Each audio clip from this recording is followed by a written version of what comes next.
पलवान ही कुस्ती 2,51,000 रुपये कैलासवासी अण्णासाहेब आनंदराव जाधव यांच्या स्मरणार्थ लोकप्रिय माजी सरपंच चंद्रकांत अण्णासाहेब जाधव व नेताजी अण्णासाहेब जाधव सेठ नेपाळवाले यांच्या वतीनं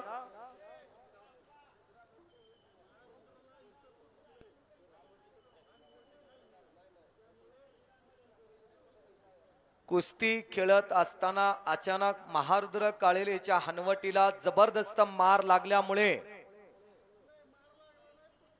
तुटलेला इंजरी झालेला काय निर्णय घेता संदीप मोठे आणि महारुद्र काळेल कुस्ती बराबरी सुटलेल्या महारुद्र काळेल याला दुखापत झाल्यामुळे हनवटी तुटल्यामुळे संदीप मोठे आणि महारुद्र काळेल कुस्ती बराबरी सुटलेली आहे।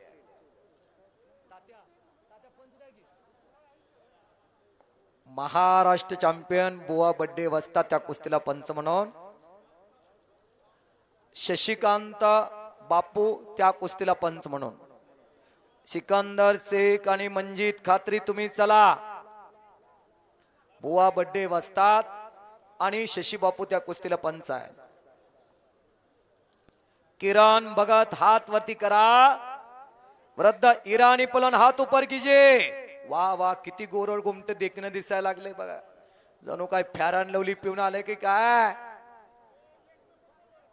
सिकंदर शेख आणि मंजित खात्री चला राजेंद्र विलास पवार सेठ मानाचा फेटा बांधून आपण आकड्यावरती दर्शन राजेंद्र पवार सेठ आणि पिंकू शेठ हा रणजित विलास पवार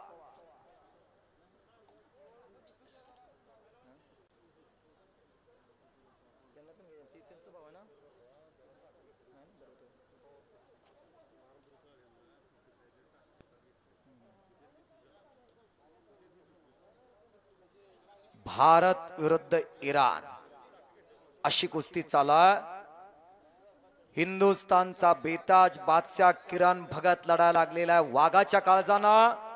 सिकंदर शेख आणि मंजित खात्री चला 64 आणि 65 अशा दोन गदा गणपत खेडकरेंनी मिळवून दिल्या। त्यानंतर जवळजवळ 2007 पर्यंत गदा नव्हती 2007 ला चंद्रहार दादा पाटील यांनी जीवरच्या अतुल पाटील यांच्यावरती विजय मिळवला। गणपत अंदळकर आबांचे पट्टे भाळवणी त्यांचं गाव चंद्रहार दादानी बऱ्याच वर्षानंतर महाराष्ट्र केसरीची गदा सांगली जिल्ह्याला मिळवून दिली। छत्रपती संभाजीनगर मुक्कामी 2008 ला दिवंगत लोकनेते पतंगरावजी कदम साहेबांनी कडेगावला अधिवेशन घेतलं आणि पुण्याच्या संदीप बारकुंजे वरती विजय मिळवून चंद्रहार दादानी दुसरी गदा सांगली जिल्ह्याला मिळवून दिली। अशा 7 गदा महाराष्ट्र केसरीच्या सांगली जिल्ह्यात। त्यानंतर अण्णा कोळेकर मारुती जाधव रवींद्र गायकवाड सूरज निकम जयपाल वाघमोडे अशी पोरं अनेक अधिवेशनात चमकले बिन महाराष्ट्र केसरीची गदा मिळाली नाही। त्यानंतर संदीप मोठेकडनं सांगली जिल्ह्याला असेच आणि पटा लागण्याचा प्रयत्न किरणचा आणि समोरून एकेरी पटावरती किरण भगत उपमहाराष्ट्र केसरी विजयी टाळा टाळा टाळा। अर्जुन अवॉर्ड काका पवार यांचे पट्टे भारत मातेच्या मकुटीतला अस्सल तारा या महाराष्ट्राचा कीर्ती कलश